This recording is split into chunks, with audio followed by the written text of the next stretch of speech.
Bab 981-984. Penjaga keamanan tampak sedikit malu dan berkata sambil tersenyum, "Cantik, kami tidak bisa memberitahu Anda apa yang sebenarnya terjadi. Bagaimanapun, Anda harus segera pergi. Jika tidak, saya khawatir Anda tidak akan bisa pergi nanti." Hua Duo tidak mengatakan apapun ketika dia melihat pihak lain. Dia tidak memiliki niat untuk terus bertanya. Jadi dia dengan tenang berkata langsung kepadanya, "Maaf, kami akan bertanggung jawab atas keselamatan kami. Sekarang tolong minggir, penjaga keamanan tidak dapat memikul tanggung jawab ini." Begitu Ma Bing dan kelompoknya datang, mereka benar-benar akan menimbulkan masalah dan membunuh orang. Jika terjadi sesuatu pada kedua belah pihak, mereka tidak harus memikul tanggung jawab apapun. Namun jika ada pelanggan di sini yang terluka pasti harus mengeluarkan uang untuk kompensasinya. Pikirkan ini, penjaga keamanan berkata tanpa daya, "Cantik. Demi keselamatanmu, kami tidak bisa membiarkanmu lewat. Sebaiknya kamu berjalan cepat menyusuri tangga." Begitu dia selesai berbicara, Xiao Rongrong mendatangi penjaga keamanan sambil tersenyum. Itu kelembutan, dengan satu gerakan skill pesona. Penjaga keamanan itu terpesona. Senyuman menawan muncul di sudut mulut Xiao Rongrong, bibir merahnya sedikit terbuka, dan dia bertanya dengan suara rendah, "Adik, apakah menurutmu kamu boleh membiarkan kami lewat?" Dalam satu kalimat, penjaga keamanan itu merasa lembut dan mengangguk dengan cepat. Oke, silakan maju ke depan, apakah Anda ingin saya membimbing Anda?" Hua Duo terdiam beberapa saat. Aku mengutuk dalam hati bahwa orang di depanku benar-benar orang yang murahan. Jadi aku mendorongnya menjauh, lalu berjalan maju bersama Xiao Rongrong. Saat mereka mengikuti teriakan tersebut ke lokasi kejadian, mata Hua Duo hampir jatuh ke tanah saat melihat situasi dengan jelas. Adapun Xiao Rongrong, dia juga memiliki wajah sedih. Dia tidak mengerti apa yang direncanakan Li Fugui setiap hari. Bisa dimaklumi kalau aku tidak menemani mereka ke mall, tapi sekarang, setelah menunggu beberapa saat di sini, hal seperti ini bisa saja terjadi, dan tidak apa-apa melukai begitu banyak orang, tapi sebenarnya aku bisa duduk di depan toko. Benarkah menganggap diri Anda sebagai kaisar? Kedua gadis itu dengan cepat mendatangi Li Fugui. Xiao Rongrong tidak ingin berkata apa-apa, tapi Hua Duo sama sekali tidak sopan.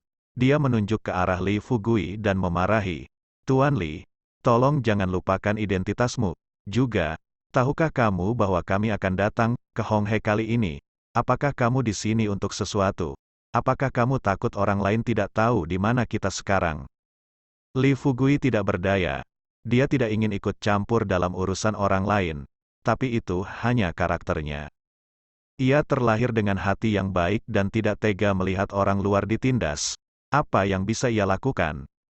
Terlebih lagi, mulut si Jing di depannya benar-benar buruk, yang sangat melukai harga dirinya. Jika dia tidak memberinya pelajaran, jangan katakan dia tidak punya wajah. Biarkan orang tahu bahwa dia adalah wakilnya, kapten game ke-6, dan dia tidak akan mengikutinya di game ke-6. Qi Kuai Kui Xiao. Berpikir seperti ini, Li Fugui tertawa getir, merentangkan tangannya tanpa daya, dan menghela nafas kepada Hua Duo, "Duo, tolong berhenti bicara, aku hampir menyesalinya sekarang. Kuharap aku tahu bahwa aku bisa membunuh mereka tanpa ada yang menyadarinya. Tapi aku memikirkan tentang bagaimana aku mengikutimu sekarang.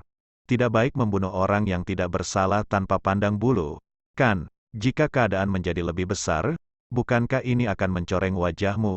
Hei, apa yang terjadi hari ini? Jangan khawatir, aku akan lihat saja dan selesaikan sendiri.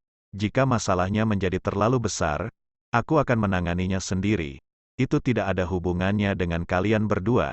Jadi pergilah secepat mungkin." Ding Hui, yang terbaring di tanah, mendengar apa yang dikatakan Li Fugui. Memandangi dua gadis muda dan cantik Xiao Rongrong dan Hua Duo di depannya.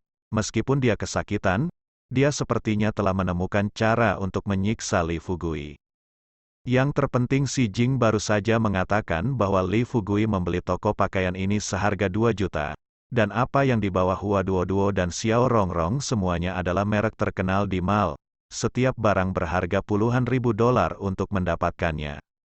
Dan apa yang dikatakan Hua Duo, ini bukan untuk memberitahu mereka bahwa 3 orang di depan mereka datang ke kota Honghe dari tempat lain untuk berbisnis. 9 dari 10, ketiganya adalah pengusaha. Meski Li Fugui dikatakan sakti, kakak tertuanya Ma Bing juga bukan orang baik. Selain itu, ada 3 saudara lainnya, semuanya adalah praktisi yang serius. Ketika saudara-saudaranya datang, mungkin mereka bisa menenggelamkan bajingan kecil di depan mereka hanya dengan meludah tanpa menggunakan tangan apapun. Memikirkan hal ini, Ding Hui tidak menunggu Hua Duo dan Xiao Rongrong mengungkapkan pendapat mereka. Dia berbaring di tanah dan mengutuk dengan keras, "Kamu bajingan, tidak ada yang bisa pergi hari ini. Siapapun yang pergi, aku akan membunuh." Setelah mendengar ini, Hua Duo memandang Ding Hui dengan tatapan agak aneh di matanya. Xiao Rongrong tidak bisa menahan tawa. Bukankah tidak masuk akal kalau anak nakal seperti itu bisa mengucapkan kata-kata kasar seperti itu di depan mereka? Tapi Li Fugui hanya tersenyum tipis dan berkata kepada Hua Duo, "Duo, sekarang lebih baik, mereka ingin membunuh kita, dan kamu tidak bisa pergi sekarang. Masuk dan duduk dulu." Setelah mengatakan itu, Li Fugui berbalik dan melihat ke dalam toko kecil. Hairo, yang menggigil, berkata kepadanya, "Cantik, kamu seharusnya punya air panas di sini, kan? Bisakah kamu membuatkan secangkir teh? Aku lelah naik perahu tadi malam dan aku sedikit mengantuk sekarang." Hairo segera bangun dan mulai membuatkan teh dan air untuk Li Fugui, Hua Duo, dan Xiao Rongrong. Li Fugui bersandar di kursi, menyilangkan kaki, dan terlihat santai. Dia mengeluarkan ponselnya dan melihatnya, lalu bertanya kepada Ding Hui dengan tidak sabar, "Saudaraku, kapan saudara Bing akan datang ke sini?" "Sudah lama sekali. Sudah waktunya. Jika mereka tidak datang, saya pikir kamu dapat menelepon saudara-saudaramu dan meminta ambulans untuk membawa mereka pergi terlebih dahulu. Jika tidak, jika mereka sampai di sana terlambat, lengan dan kaki mereka yang patah akan meninggalkan gejala sisa." Ding Hui mengerutkan kening. Matanya berdarah karena kebencian, sepasang mata merah menatap Li Fugui. Dia melirik Si Jing dan mengutuk keras, "Kemarilah dan bantu aku." Si Jing segera mendatangi Ding Hui dan membantu Ding Hui duduk. Ding Hui mengeluarkan ponselnya dengan tangan kirinya yang tidak terputus dan hendak memanggil bosnya untuk memberitahukannya. Namun, dia mendengar pengeras suara berteriak dari bawah, "Semua orang di mall, dengarkan. Dalam 10 menit, semua orang akan dipanggil. Saya keluar dari sini." Suara itu terdengar di mall. Untungnya, keamanan mall mengevakuasi kerumunan terlebih dahulu. Kebanyakan orang yang tinggal di mall saat ini hanyalah pemilik toko dan staf mall. Ketika Hua Duo dan Xiao Rongrong mendengar keributan itu, mereka sampai ke koridor pusat perbelanjaan dan melihat ke bawah. Hua Duo merasa sedikit terkejut melihat pemandangan ini. Di lantai bawah gelap, dengan sekelompok besar pria berpakaian hitam. Pemimpinnya adalah seorang pria muda berkacamata yang tampak anggun. Tepat di belakang pemuda itu ada ratusan pemuda yang memegang senapan, sedangkan pemuda di belakang memegang parang terang di tangannya. Melihat hal tersebut, Hua Duo akhirnya mengerti kenapa Li Fugui mendapat masalah dengan sekelompok orang ini. Meskipun sebagian besar misi mereka di ronde ke-6 terkait dengan prajurit kuno, daftar yang diberikan kepada Li Fugui oleh markas terakhir kali juga mencakup misi untuk memerangi kejahatan dan melenyapkan kejahatan. Sekelompok orang yang sekarang muncul di depan mereka jelas terkait dengan misi yang mereka terima dari markas sebelumnya. Meskipun Xiao Rongrong mengetahui kekuatan sihirnya, tetapi sekarang, melihat begitu banyak bajingan muda dengan senjata dan amunisi, dia tidak tahu kepada siapa harus menggunakan kekuatan sihirnya. Dengan tangan terkepal dan butiran keringat di dahinya, Xiao Rongrong buru-buru tiba di depan Li Fugui. Xiao Rongrong merendahkan suaranya dan berkata, "Saudara Li, sebaiknya kamu bangun dan lihat sendiri." Li Fugui menggelengkan kepalanya, mantap seperti anjing tua, duduk di kursi. dan berkata dengan senyuman tenang, "Apa yang kamu lakukan? Bukankah nyaman untuk duduk?" Setelah mengatakan itu, Li Fugui menyesap tehnya, menoleh ke arah Hairo dan tersenyum, "Kamu simpan daun tehnya. Ini agak pendek. Jika kita bertemu lagi lain kali, saat kamu membuatkan teh untukku, tolong tambahkan lebih banyak daun teh untukku." Hairo tampak pucat, dan ketika dia mendengar gerakan ke bawah, hati kecilnya sudah ada di tenggorokannya. "Adik, ayo cepat lari ke atas, aku tahu cara keluar dari tangga atap." Huaduo kembali ke toko kecil, dan sebelum Li Fugui bisa mengatakan apapun, dia berkata kepada Hairo, "Lari, kemana lagi kamu bisa lari sekarang? Jangan keluar di toko kecil. Ngomong-ngomong, aku melihat ada pintu di sana. Kamu bisa masuk dan bersembunyi dulu." Hairo menatap Li Fugui dengan wajah penuh ketakutan dan bertanya, "Adik laki-laki, kalian?" Huaduo melambaikan tangannya dengan lembut dan berkata kepada Hairo, "Jangan khawatir, tidak apa-apa." Li Fugui juga tersenyum santai dan berkata, "Hanya masuk dan keluar nanti. Ngomong-ngomong, Tuan Xiao, saya pikir Anda harus ikut dengannya." Xiao Rongrong mengetahui kekuatan Li Fugui dengan baik. Pihak lain melihat sejumlah besar orang, tetapi kenyataannya mereka hanya sekelompok prajurit udang dan jenderal kepiting mereka sangat rentan di depan bos besar Li Fugui. Selain Li Fugui, ada juga Huaduo. Kelompok orang ini jatuh ke tangan kedua orang ini hari ini, dan dia sangat mengkhawatirkan mereka. "Cantik, ayo masuk dulu, mereka tidak akan dalam bahaya."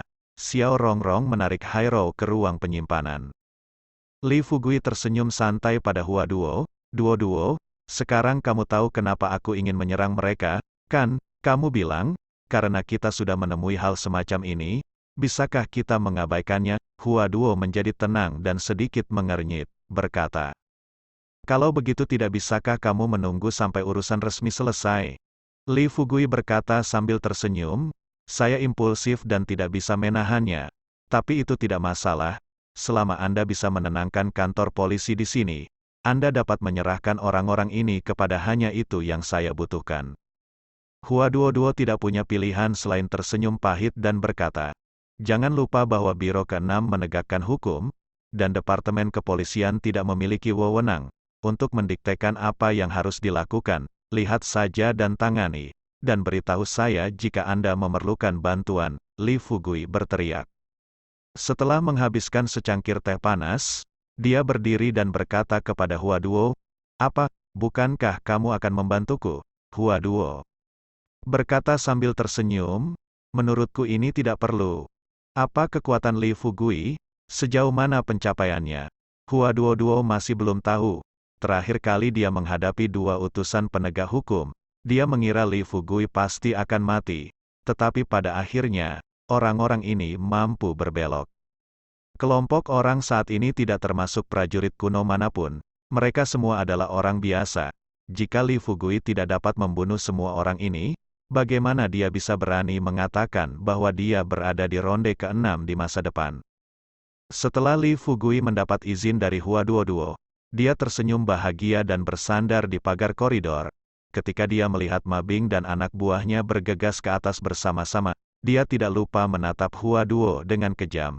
Huaduo bertanya sambil tersenyum, Duo, Don, apakah kamu tidak punya hal lain untuk diberitahukan kepadaku?" Huaduo terdiam beberapa saat, tetapi dia masih berkata dengan santai, "Jangan bunuh orang, beri mereka kesempatan untuk mengubah cara mereka." Li Fugui menghela nafas, Duo, kamu masih baik."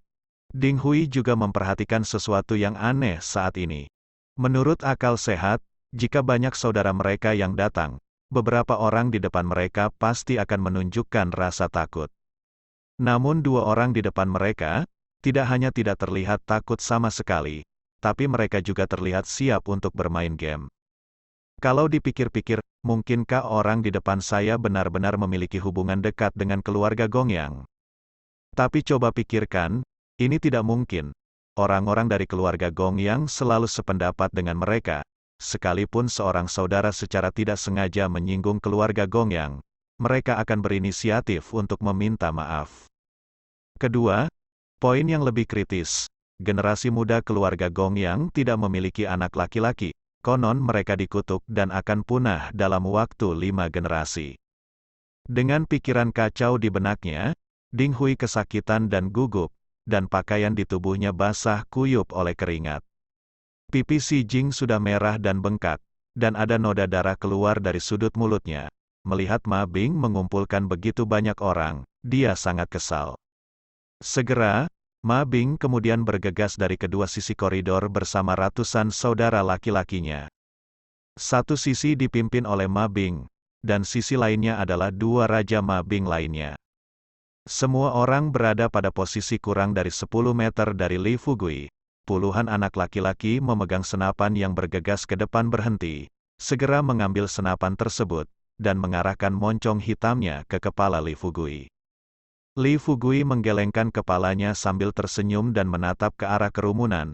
Ngomong-ngomong, siapa Ma Bing? Mendengar ini, Ma Bing tersenyum tipis dan melangkah maju. Ini aku. Li Fugui melihat pada Ma Bing dan bercanda sambil tersenyum. Mengenakan kacamata dan berpenampilan anggun, aku tidak menyangka dia ternyata adalah pria berwajah binatang dan berhati binatang. Ma Bing tidak kesal. Karena dia bisa menyelinap di bawah hidung keluarga Gong yang di kota Honghe pada level ini, kekuatan Ma Bing secara alami tidak lemah. Terutama ketika melihat orang, dia seringkali dapat mengetahui hanya dengan satu pandangan seperti apa identitas orang tersebut, industri seperti apa yang dia geluti, dan apakah dia memiliki latar belakang yang kuat. Tapi hari ini, saat Ma Bing melihat Li Fugui, dia justru merasa bersemangat. Anak laki-laki di depannya dapat berbicara dan tertawa bahagia dalam situasi seperti itu, dan ekspresi jijik di matanya ketika dia memandangnya membuat Ma Bing bingung tentang siapa Li Fugui itu. Kini dihadapkan pada godaan Li Fugui, Ma Bing hanya tersenyum lembut, mengangkat tangannya ke arah Li Fugui dan berkata, "Saya ingin tahu di mana nama belakang saudara laki-laki saya, di mana saya bisa mendapatkan posisi tinggi." Li Fugui dengan santai tersenyum dan berkata, "Saya tidak berbicara tentang posisi tinggi saya, tetapi nama saya dapat memberitahu Anda bahwa nama saya Li Fugui." Ma Bing melirik saudara-saudaranya yang jatuh ke tanah dan berkata dengan belak-belakan, "Apakah semua saudara saya berterima kasih kepada Anda?" Li Fugui mengangguk dan berkata sambil tersenyum, "Ya, saya sangat menyesal. Saya tidak ingin menjadi seperti ini, tetapi saya tidak dapat menahannya. Mereka pantas dipukul, jadi saya hanya dapat membantu mereka." "Oh, dan Anda? Saya dengar Anda baik-baik saja di sini. Saya bertemu Anda hari ini. Di tangan saya memberi Anda 2 cara. Hubungi polisi sekarang dan jelaskan semua kejahatan yang telah Anda lakukan sebelumnya." Sebelum Li Fugui selesai berbicara, Ma Bing mencibir dan berkata, "Wah, tahukah kamu dengan siapa kamu berbicara? Juga, jangan lupa, ini kota Honghe. Di sini, keluarga Gongyang, saya yang kedua. Polisi stasiun. Haha, pergi dan tanyakan pada kantor polisi di sini apakah mereka berani menangkap saya. Sejujurnya, kepala polisi terakhir sedang bersiap untuk menangkap saya, dan sekarang rumput di kuburannya setinggi 3 kaki." Li Fugui mengacungkan jempol kepada Ma Bing dan tidak bisa tidak memuji, "Luar biasa. Sungguh luar biasa. Pantas saja Anda membawa begitu banyak saudara dengan senjata dan amunisi untuk mengelilingi saya." Dengan mengatakan itu, Li Fugui tiba-tiba dia menghindar dan masuk ke dalam sekejap mata, dia sudah di depan Ma Bing. Sebelum Ma Bing dan anak buahnya dapat melihat dengan jelas apa yang terjadi, Li Fugui mencengkeram leher Ma Bing dan menyeretnya ke dalam toko kecil. Setelah memasuki pintu, Li Fugui dengan lembut mencubit leher Ma Bing dengan jari-jarinya, memandang Ma Bing dengan setengah tersenyum dan bertanya, "Saudara Bing, apakah kamu pikir kamu akan memanggil polisi sekarang, atau, sebelum dia bisa menyelesaikan ucapannya, kata-kata?" Li Fugui sudah memberitahunya dengan matanya, punya Ma Bing. "Panggil polisi dan menyerah, atau aku akan menghancurkanmu hari ini." Pernahkah Ma Bing diintimidasi seperti ini oleh anak asing? Meskipun samar-samar dia merasa telah menendang batu hari ini, dia mengira ada ratusan saudara yang menjaganya di luar pintu, dan hanya ada lusinan senapan. Dengan laras pistol di tangannya, bisakah anak ini benar-benar menyerangnya? Anak baik, kamu membacanya dengan benar. Haha, prajurit kuno. Kan, meskipun Ma Bing bukan seorang prajurit kuno, dia tahu bahwa mereka yang dapat melakukan serangkaian aksi tadi pasti bukan orang biasa. Li Fugui tidak menjawab. Dia hanya meremas leher Ma Bing dengan jari-jarinya sedikit lebih keras dan berkata, "Saudaraku, kamu belum menjawab syarat yang baru saja aku buat." Puluhan senjata diarahkan ke pintu.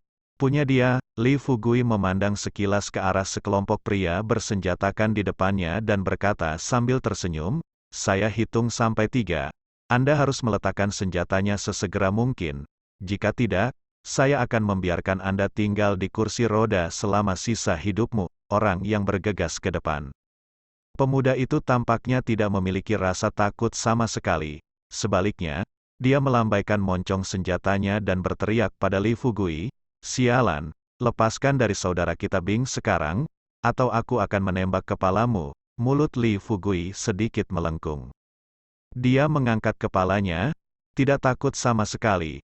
Sebaliknya, dia mengangguk sambil tersenyum dan mulai berteriak keras. 1, 2, 3, begitu 3 kata itu mendarat, Li Fugui mengedarkan energi di tubuhnya, dan tubuhnya secepat hantu, dan dia melompat ke tempat kejadian di depannya, di antara pria bersenjata. Sebelum anak-anak konyol ini sempat bereaksi, Li Fugui sudah mengambil tindakan. Dalam sekejap, pintu toko berubah menjadi api penyucian di bumi. Li Fugui mengayunkan tinjunya, mematahkan tulang dengan tinjunya. Kurang dari 2 menit, ketika semua anak laki-laki bersenjata dijatuhkan ke tanah oleh Li Fugui, anak laki-laki ini tidak punya waktu untuk menyesal. Rasa sakit di tubuh mereka membuat mereka merasa seolah-olah telah melihat iblis yang sebenarnya di dunia. Setelah Li Fugui selesai memproses, dia bertepuk tangan dan memandangi sekelompok anak laki-laki yang memegang parang yang sedang mundur puluhan meter. Dia tiba-tiba berteriak dengan marah, "Letakkan apa yang kamu pegang untukku." Sebelum dia selesai berbicara, kelompok itu dari anak-anak muda yang sedang menonton, pria itu buru-buru menjatuhkan parang di tangannya. Lagi pula, siapapun yang memiliki senjata rentan terhadap Li Fugui, apalagi yang memiliki pisau, bukankah ini lebih seperti mencari kematian? Ma Bing buru-buru berdiri. Ketika dia sampai di pintu dan melihat saudara-saudaranya yang terjatuh ke tanah dan berteriak, dia menyadari bahwa dia benar-benar telah menendang batu hari ini. Ada orang di luar dunia, dan ada langit di luar dunia. Pernyataan ini sepenuhnya benar. Li Fugui berbalik, dengan senyum cerah di wajahnya lagi. Dia melangkah maju dan menepuk bahu Ma Bing, dan berkata terus terang, "Saudaraku, katakan padaku, bukankah menyenangkan mencari pekerjaan yang membumi? Saya harus melakukan hal-hal berantakan ini dan membawa begitu banyak orang bersenjata untuk datang kepada saya, yang berarti saya baik hati. Jika ini sedikit lebih fokus, apakah menurut Anda mereka masih bisa berteriak hari ini?" Mata Ma Bing melintas. Melihat melewati mata yang ketakutan, pada saat ini, semua kata-kata kesetiaan persaudaraan dan kata-kata heroik ternyata hanyalah kentut. Berdiri di depan Li Fugui, Ma Bing merasa seperti sedang berdiri di depan penguasa neraka. Jika pihak lain ingin mengambil nyawanya, mungkin semudah menggerakkan jarinya. Selain tidak tenang, Ma Bing menarik napas dalam-dalam, berusaha menenangkan diri semaksimal mungkin. Lalu buru-buru meminta maaf dan berkata sambil tersenyum, "Saudaraku, maafkan aku tahu aku salah. Kali ini kesalahan kakakku. Aku akan melakukannya, jangan pernah berani melakukannya lagi." Karena Li Fugui sudah mengambil tindakan, itu berarti mencabut kambing hitam ini. Meminta maaf, apa-apaan, berhenti bicara omong kosong. Seperti yang kubilang, telepon polisi sekarang. Saat kawan-kawan dari kantor polisi datang, ceritakan semua kejahatan yang telah kamu lakukan sebelumnya di hadapanku dan pihak lain. Oh, dan bawahanmu. Kita semua harus menjelaskan dengan jelas hari ini. Mereka yang harus dipenggal akan dipenggal, dan mereka yang harus dihukum akan dihukum. Sedangkan bagi mereka yang baru beberapa hari bersamamu, mereka berhak masuk dan menerima beberapa hari pendidikan. Oke, setelah kamu keluar, jujurlah dan lakukan hal-hal yang membumi. Huaduo muak dengan kata-kata Li Fugui. Dia benar-benar tidak menyangka gangster seperti Li Fugui bisa mengucapkan kata-kata yang begitu mulia. Ma Bing tahu di dalam hatinya bahwa sekali dia mengakui semua perbuatannya sebelumnya kepada polisi, nyawanya benar-benar tidak akan terselamatkan. Sambil memikirkannya, Ma Bing berlutut di depan Li Fugui dan berkata dengan sumpah, "Saudaraku, tolong, selama kamu berpura-pura kejadian hari ini tidak pernah terjadi, aku akan memberimu 20 juta, bayar, ya, saya akan." Melakukannya tidak pernah menimbulkan masalah bagimu, kakak, selama kamu datang ke kota Honghe mulai sekarang, aku akan menjadi anjing paling setia di bawah komandomu. Li Fugui merasa geli. Tampaknya tidak banyak uang di Honghe, kota orang yang bermartabat bos bawah tanah di ibu kota provinsi, dapat dengan mudah memimpin ratusan saudara memblokir pusat perbelanjaan dan bertarung dengan senjata, tetapi sekarang dia hanya mampu membeli 20 juta. Pantas saja tempat ini tidak bisa berkembang. Orang-orang ini tidak bisa mendapatkan uang, bisa dibayangkan betapa miskinnya masyarakat di sini. Melihat kota Jiangnan mereka, keluarga kecil tingkat kedua dan ketiga, jika Anda memilih satu secara acak, mereka mungkin jauh lebih kaya daripada yang ada di depan Anda. Tentu saja, Li Fugui hanya memikirkan hal semacam ini di dalam hatinya, dan dia tidak akan memberitahu orang lain dengan mudah. Setelah pihak lain selesai berbicara, dia tersenyum dan menggelengkan kepalanya dan berkata, "Maaf, saya tidak kekurangan uang, apalagi 20 juta. Bahkan jika Anda memberi saya 200 juta atau 200 juta hari ini, saya tidak akan berubah pikiran." Otak Ma Bing bekerja dengan cepat. Segera, dia punya rencana baru. "Saudaraku, aku akan menelepon polisi." "Tidak apa-apa jika aku menelepon polisi," kata Ma Bing sambil gemetar mengeluarkan ponselnya dan menghubungi nomor polisi di depan Li Fugui. Adapun Li Fugui, dia tersenyum dan duduk di kursi lagi. Insiden di pusat perbelanjaan tersebut ternyata menarik perhatian kepolisian kota Honghe. Saat Ma Bing memimpin banyak anak buahnya ke mal, polisi memperhatikan dengan cermat. Oleh karena itu, ketika mendapat panggilan alarm dari mal, mereka langsung mengerahkan aparat kepolisian, polisi kriminal, polisi setempat, dan polisi khusus yang berjumlah ratusan orang mengepung mal dalam waktu kurang dari 20 menit. Namun, ketika Li Qiusheng, wakil kepala Departemen Kepolisian Kota Honghe, memimpin puluhan petugas polisi SWAT bersenjatakan peluru tajam, mereka bergegas ke atas menuju lokasi kejadian. Ketika mereka melihat pemandangan di depan mereka, semua polisi tercengang. Adegan di depan mereka bisa dikatakan paling tragis yang pernah mereka temui sepanjang karir mereka. Hampir 100 pemuda terjatuh ke tanah. Meski anggota tubuh mereka tidak lepas dari badannya, sebagian besar patah di bagian tengah. Lebih penting lagi, lusinan senapan yang tersebar di tanah sangatlah menarik perhatian. Li Qiusheng dipindahkan ke kota Honghe setengah tahun yang lalu. Ketika pertama kali datang ke sini, dia mengarahkan pandangannya pada apa yang disebut Ma Jiachun di kota Honghe. Setelah setengah tahun penyelidikan, bukti yang ada tidak cukup untuk membawa Ma Bing ke pengadilan. Ditambah dengan fakta bahwa Ma Bing memiliki banyak mata dan telinga. Setiap kali penyelidikan mencapai momen kritis, seseorang akan melompat keluar dan mengambil inisiatif untuk menyalahkan, yang membuat penyelidikan semakin menemui jalan buntu. Tapi Li Qiusheng tahu bahwa penampilan lembut Ma Bing menyembunyikan hati yang jahat.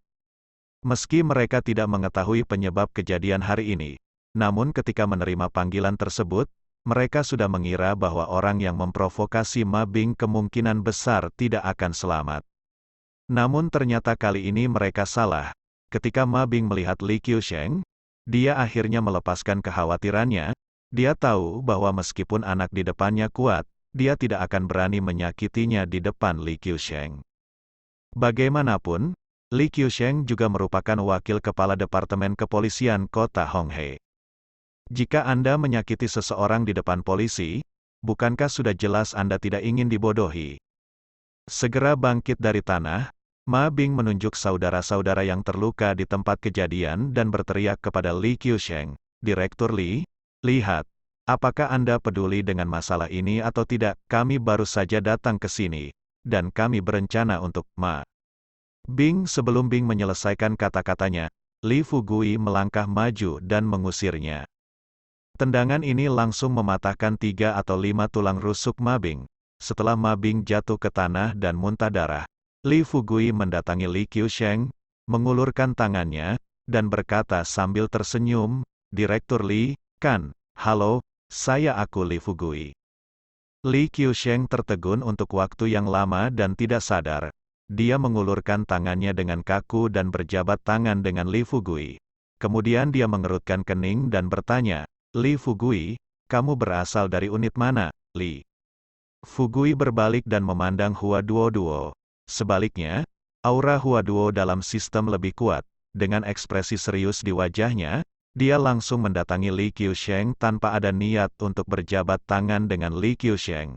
Dia hanya berkata dengan santai, "Bisakah Anda memberi saya waktu sebentar untuk berbicara?" Sepertinya dia bertanya, tetapi setelah Hua Duo mengatakan ini, dia tidak memberi Li Qiusheng kesempatan untuk memilih. Dia berbalik dan langsung pergi ke toko kecil. Hati Li Qiusheng menegang. Melihat aura kuat yang dibawa oleh Hua Duo, dia mungkin bisa merasakan bahwa gadis di depannya kemungkinan besar berasal dari ibu kota. Adapun identitasnya, tidak perlu banyak memikirkan, dia pasti lebih baik dari dia tajam. Dengan kegelisahan di hatinya, Li Qiusheng mengikuti Hua Duo ke toko. Hua Duo tidak banyak bicara, hanya menunjukkan ID-nya di depan Li Qiusheng, lalu berkata terus terang, "Dengarkan saja Tuan Li tentang cara menanganinya selanjutnya. Selain itu, identitas kami tidak boleh dipublikasikan." Matanya membelalak. Meski hanya kartu identitas yang terlintas di matanya, dia masih bisa melihat dengan jelas tulisan game ke-6. Sekarang kalau dipikir-pikir, pemandangan di luar pintu bisa dijelaskan. Belum lagi sebagian besar anak laki-laki ini telah menjadi penyandang disabilitas. Meski dipukuli sampai mati, mereka tetap pantas mendapatkannya, lagi pula. Di game ke-6, seseorang tidak akan mengambil nyawa seseorang tanpa alasan, apalagi nyawa orang biasa. Tetapi jika seseorang membunuh seseorang di game ke-6, maka orang tersebut 100% bersalah atas kejahatan yang paling keji, rakyat. Sambil berpikir seperti ini, Li Qiusheng buru-buru bertanya, "Pemimpin, apakah menurut Anda ada hal lain yang perlu saya sampaikan kepada Anda?" Hua Duo melambaikan tangannya dan berkata, "Jangan tanya saya, keluarlah dan tanyakan padanya." Li Qiusheng tanya Li Fugui di luar pintu. Meliriknya, dia dengan hati-hati bertanya pada Hua Duo, "Pemimpin, tidak tahu siapa dia." Hua Duo berkata terus terang, "Game ke-6, wakil kapten tim kedua." Mata Li Qiusheng hampir jatuh. Masih sangat muda, dia benar-benar menjabat sebagai wakil kapten tim kecil di game ke-6. Tampaknya game ke-6 ini benar-benar seperti legenda, yaitu tempat di mana manusia asli Tiongkok, naga tersembunyi dan macan keracing. Dengan penuh emosi, Li Qiusheng buru-buru berjalan keluar pintu dan segera mendatangi Li Fugui. Dia segera berhenti dan memberi hormat kepada Li Fugui, "Kapten Li, apakah Anda punya instruksi lain?" Li Fugui melambaikan tangannya dan tersenyum. Dia berkata, "Kamu tidak perlu bersikap sopan. Saya kebetulan bertemu orang-orang ini dan saya membantu Anda menangkap mereka hari ini. Anda dapat menemukan seseorang di sini untuk menyiapkan pengakuan." Li Qiusheng sedikit terkejut dan berkata dengan malu, "Kapten Li, itu sepertinya melanggar aturan untuk mencatat pengakuan di sini." Li Fugui tertawa santai dan berkata, "Ada apa? Bukankah aturannya ditetapkan oleh orang-orang, atau mungkin Anda, sutradara, tidak tahu siapa mereka?" Li butir-butir keringat muncul di dahi Qiusheng. Kedengarannya itu hanya beberapa pertanyaan yang tidak berbahaya. Tetapi kenyataannya, jika jawaban atas pertanyaan ini tidak baik, orang mungkin tidak tahu topi tinggi seperti apa yang akan mereka berikan padanya selanjutnya. Sambil memikirkan hal ini, Li Qiusheng buru-buru berkata, "Baiklah, Kapten Li, saya akan melakukan apa yang Anda katakan." Setelah mengatakan itu, Li Qiusheng berbalik dan segera membuat pengaturan. Li Fugui mencibir di depan semua orang dan berkata, Berbalik ke sini. Semua orang berbalik. Li Fugui mendatangi Ma Bing dalam beberapa langkah, menjambak rambut Ma Bing, dan menyeretnya ke dalam toko. Ia mengulurkan tangannya untuk menyegel beberapa titik akupuntur di tubuh Ma Bing, lalu mengarahkan dua jarinya ke tubuh Ma Bing yang tak terputus, memasukkannya ke celah di antara tulang rusuknya, menariknya dengan kuat, dan mendengar suara yang tajam. Tulang rusuk Li Fugui tiba-tiba terlepas. Ma Bing tidak bisa bersuara, dan yang ada hanya ketakutan dan kegelisahan yang tak ada habisnya di matanya. Li Fugui mematahkan 3 tulang rusuk Ma Bing secara berturut-turut, lalu dia menatap Ma Bing dan berkata terus terang, "Aku memberimu kesempatan untuk mati dengan cepat. Jika kamu tidak memanfaatkannya, baiklah, aku akan membiarkanmu mati perlahan." Hari ini, Ma Bing benar-benar berkata takut. Dia tidak bisa bergerak atau berbicara, tapi ada tatapan memohon di matanya. Li Fugui berjongkok di depan Ma Bing. Setelah melihat mata orang lain, dia bertanya dengan rasa ingin tahu, "Ada apa? Apakah kamu ingin mengatakan sesuatu? Jika kamu bersedia mengatakan yang sebenarnya, aku masih bisa mengampuni kamu sekarang." Bersambung.